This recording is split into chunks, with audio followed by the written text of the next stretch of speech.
دوستان عزیزم، درود و مهر. امیدوارم حال دلتون عالی باشه. این عدسی هندی انقدر خوش‌طعمه که حتی کسایی که عدس دوست ندارن مطمئنم عاشقش میشن. راز طعمش چیه؟ 200 گرم عدس معادل 1 لیوان از 6 ساعت قبل خیس کردم و بعد میریزم داخل قابلمه، همراه با 2 عدد گوجه فرنگی، 2 عدد فلفل قلمی تند، مقداری نمک و زردچوبه. آب جوش بهش اضافه میکنم، زمان میدم تا بپزه. این غذا برای 4 نفر در نظر گرفته شده. شما بر اساس تعداد نفرات باید مواد رو کم یا زیاد کنید. بعد از 20 دقیقه فلفل دلمه‌ای و گوجه فرنگی که نرم شدن از قابلمه خارج میکنم. من اندازه ها رو هم در طول ویدیو میگم، هم داخل دیسکریپشن نوشتم. توی این فاصله میریم سراغ پیاز که من از 2 عدد پیاز استفاده کردم و به صورت نگینی ریز میکنم. این عدسی هندی ثابت میکنه غذای گیاهی هم میتونن فوق العاده خوشمزه باشن. بهتون پیشنهاد میکنم که حتما درستش کنید، چون مطمئنم هر کی بخوره عاشقش میشه. داخل تابه مقداری روغن کنجد ریختم که شما از هر نوع روغن یا کره‌ای که دوست دارید میتونید استفاده کنید. بعد از داغ شدن پیاز ریز شده رو بهش اضافه میکنم، هم میزنم و میذارم تا پیاز سرخ بشه.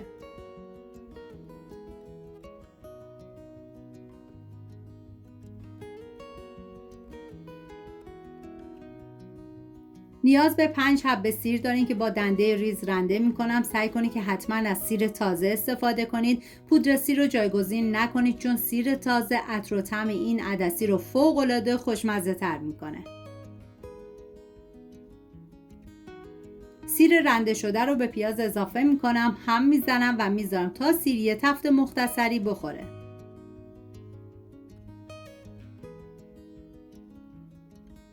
واقعا این عدسی هندی خوشمزه ترین عدسی بود که من تا به امروز درست کردم و خورده بودم. حالا نوبت اضافه کردن ادویه هستش، شامل زردچوبه، نمک، زیره سبز، فلفل سفید و پاپریکا.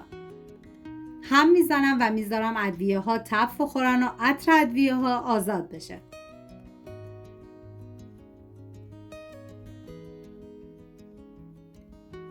یک قاشق غذاخوری رب گوجه فرنگی نیاز داریم که میریزم داخل تابه، هم میزنم و میذارم رب تف بخوره و رنگ رب باز بشه. یک فنجان شیر رو به بقیه مواد اضافه میکنم، هم میزنم تا همه مواد با همدیگه مخلوط بشن.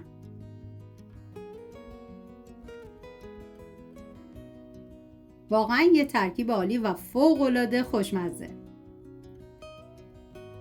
بعد گوجه فرنگی و فلفل قلمی رو که من از عدسی خارج کرده بودم، باید دونه های فلفل رو خارج کنید و پوست گوجه فرنگی رو هم بگیرید و به هر روشی که راحت هستی باید کاملا پورشون کنید، که من با استفاده از گوشت‌کوب برقی این کار رو انجام میدم. بعد از پوره شدن باید این مواد رو به بقیه مواد اضافه بکنید، هم میزنم تا با همدیگه مخلوط بشن.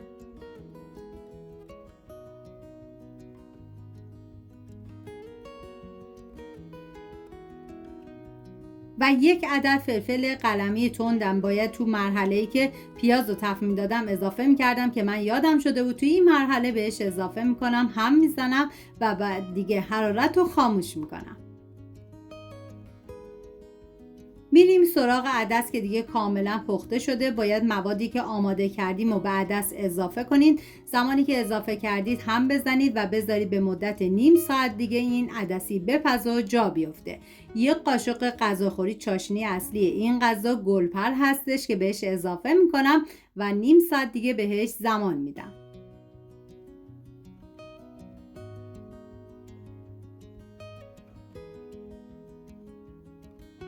این فقط یک غذا نبود، یه سفر کوتاه به هند بود. اگر از این سبک ویدیو خوشتون میاد لایک و سابسکرایب یادتون نره. امیدوارم درست کنید و در کنار خانواده از خوردنش لذت ببرید.